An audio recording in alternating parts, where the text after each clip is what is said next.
Quel est le nom du Seigneur qu'on appelle Jésus partout? Jesus, etc. D'autres disent Yeshua. Quel est son nom véritable? Malheureusement, il y a des gens qui disent que ça n'a aucune importance. C'est faux. C'est faux. C'est pas possible que ça n'ait aucune importance. Si le Seigneur est grand, si son nom est le nom qui est au-dessus de tout nom, ça ne peut pas être un nom qui n'est pas important. C'est pas possible, ça n'a aucun sens. Il y en a qui disent que c'est Jésus. Et aujourd'hui, on sait très bien, d'ailleurs les chrétiens ont commencé à comprendre ça apparemment, certains chantent souvent Yeshua, Yeshua, ils mélangent Jésus, parfois Yeshua. Donc, son nom, ce n'est pas Jésus. Ils ont compris ça. La lettre J n'existe pas en hébreu. La lettre J n'existe pas en hébreu. C'est simple. Donc, il ne peut pas s'appeler Jésus. Le son U n'existe pas. Donc, ça peut pas être Jésus. Ce n'est pas Jesus. C'est faux. Ce n'est pas Ressus non plus. Les gens penchent maintenant pour Yeshua. Yeshua ou Yehoshua. Il y a même un pasteur qui a fait une Bible qui s'appelle la Bible de Yehoshua. Eh bien, aujourd'hui, on se rend compte que ce n'est pas vrai non plus. Parce que les Juifs actuels, les Juifs officiels, ceux qui sont du côté du Proche-Orient là-bas, ce ne sont pas les vrais Juifs. C'est clair, ce n'est pas un débat aujourd'hui. Eux-mêmes écrivent des livres où ils disent cela. Shlomo Sand, dans son livre « Comment le peuple juif fut inventé », il dit que les Juifs actuels ne sont pas les vrais Juifs. Lui-même, c'est un Juif. Hein. Il est historien, chercheur à l'université hébraïque de Tel Aviv. Il dit dans son livre « Comment le peuple juif fut inventé » qu'ils ne sont pas les vrais Juifs. Marek Alter le dit aussi. Benjamin Friedman le dit aussi. Que nous, les Juifs, nous ne sommes pas le vrai peuple du Seigneur. Il s'appelle comment quatrième, pardon, Arthur Koestler. Il a écrit un livre intitulé « La 13e tribu ». Il déclare aussi que les Juifs actuels ne sont pas les vrais Juifs. Donc, s'ils ne sont pas les vrais Juifs, la langue qu'ils parlent, qui est l'hébreu, entre griffes bien sûr, l'hébreu là, c'est dans cette langue qu'ils ont donné le nom Yeshua au monde entier. Ce sont eux qui ont donné ce nom, Yeshua, au monde entier. Et on a plongé tous en leur faisant confiance. Mais c'est faux. Le nom du Seigneur, ce n'est pas Yeshua, parce que la langue qu'ils parlent même n'est pas le véritable hébreu. La langue qu'ils parlent n'est pas le véritable hébreu, l'hébreu biblique. Voilà, donc aujourd'hui ce n'est plus un secret. Un faux peuple va avoir la vraie langue, selon logique. Un faux peuple va avoir la vraie langue, le faux peuple de Dieu aura la véritable langue de... Bon, selon logique, n'est-ce pas? Donc, Yeshua n'est pas son véritable nom. Et il y a des gens qui disent que, bon, ça n'a aucune importance, ça c'est le discours qui revient, ça n'a aucune importance, l'importance c'est de croire, etc., etc. Bon, imaginez un peu. Un grand homme, son nom peut-il ne pas être important? Joe Biden, essayez un peu, il vient en visite en Côte d'Ivoire par exemple, et à Abidjan, les journalistes assurent son nom, les journalistes déforment son nom. Imaginez un peu l'incident diplomatique. Pourquoi? Parce qu'il pèse, il est lourd, c'est le président des États-Unis. Vous n'avez quand même pas dit Joe Biden ou Joe Biden, c'est pas possible, ça on t'enlève du boulot, parce que son nom, c'est quelqu'un qui pèse.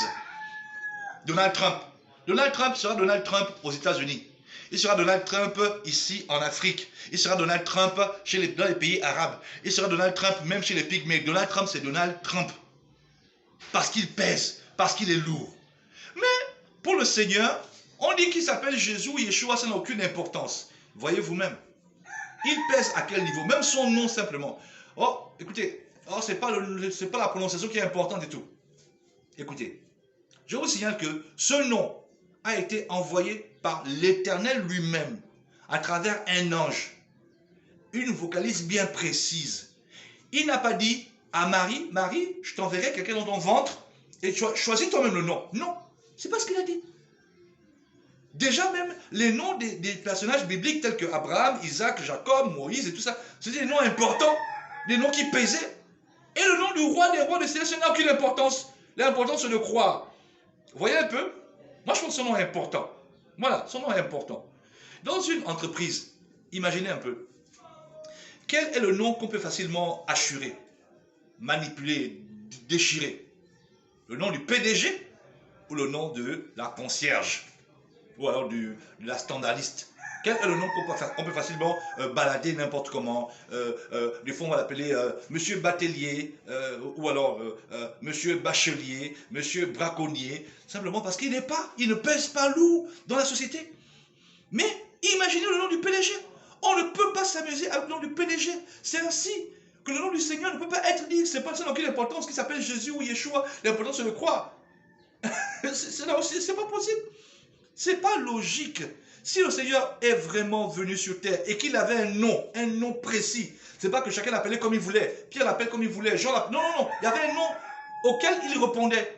Si vraiment il avait un nom, il est venu en chair, il avait un nom précis, eh bien ce nom est important et il faut le chercher à le découvrir. Si peut-être qu'on ne le connaît pas et qu'on dit Jésus en attendant, mais dire que ce n'est pas important, ce n'est pas logique, ce n'est pas normal. Donc le nom du Seigneur est important. Alors j'aimerais dire à tous les gens qui ont eu des visions où le Seigneur leur est apparu en disant je suis Jésus, il y a des cantiques, des témoignages, oh, le Seigneur m'a apparu, il m'a dit je suis Jésus, etc. Ils se sont fait avoir par l'ange de lumière. Celui dont Paul dit qu'il il se déguise en ange de lumière. Ils se sont fait avoir. Sortez de là. Moi j'ai un nom que mon père m'a donné. Je ne peux pas venir chez quelqu'un et me présenter sous un nom qui n'est pas celui que mon père m'a donné. Et encore que les noms que nous avons aujourd'hui là, ce sont les noms parfois fantaisistes. Excusez-moi, des noms parfois fantaisistes. Simplement que tu as hérité ça, bon, tu le portes simplement, voilà. Mais les noms, n'est-ce pas, chez les anciens hébreux, chez les anciens juifs, avaient de l'importance. Il y avait une signification profonde et cachée. Donc quand on te transmet ce nom, à l'intérieur, il y a tout un héritage. Et puis subitement, tu laisses ton nom que l'ange a amené de la part de l'Éternel des armées, Nzambé, créateur du ciel et la terre. Tu laisses ce nom-là pour venir te présenter devant un enfant qui a été guéri. Tu diras que je suis Jésus, comme j'ai entendu. Voilà, je suis Jésus. Et donc devant un Américain, il va dire je suis Jesus. Et devant un Espagnol, il va dire je suis Jesus. Vous pensez que c'est sérieux ça? Ça ressemble au Seigneur ou au diable? C'est vrai que, bon, écoutez, les gens voient les miracles à travers ce nom, etc. Non, ce n'est pas les miracles. Ce n'est pas les miracles. Israël a vu des miracles dans le désert, mais à la fin, le Seigneur leur a dit que je ne t'approuve pas. Et tu n'entreras pas dans mon repos. Donc, mes chers frères et sœurs, oui, je ne dis pas qu'arrêtez de dire Jésus. C'est pas ce que je dis. Je dis, soyez intelligents, essayez de fouiller, essayez de chercher. Ne dites pas que ce n'est pas important. Car je pense que en droit, le nom est une chose inaliénable et très, très, très important. Quand tu vas passer le baccalauréat, imagine que ton nom est déformé légèrement. On te bloque.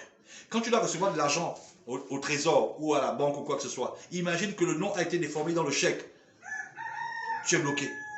Alors, maintenant, comment est-ce que, dans le cadre du Seigneur, on spiritualise trop? On spiritualise que non, il est tellement élevé, tellement spirituel que son nom n'a aucune importance. Franchement, c'est faux, c'est un mensonge.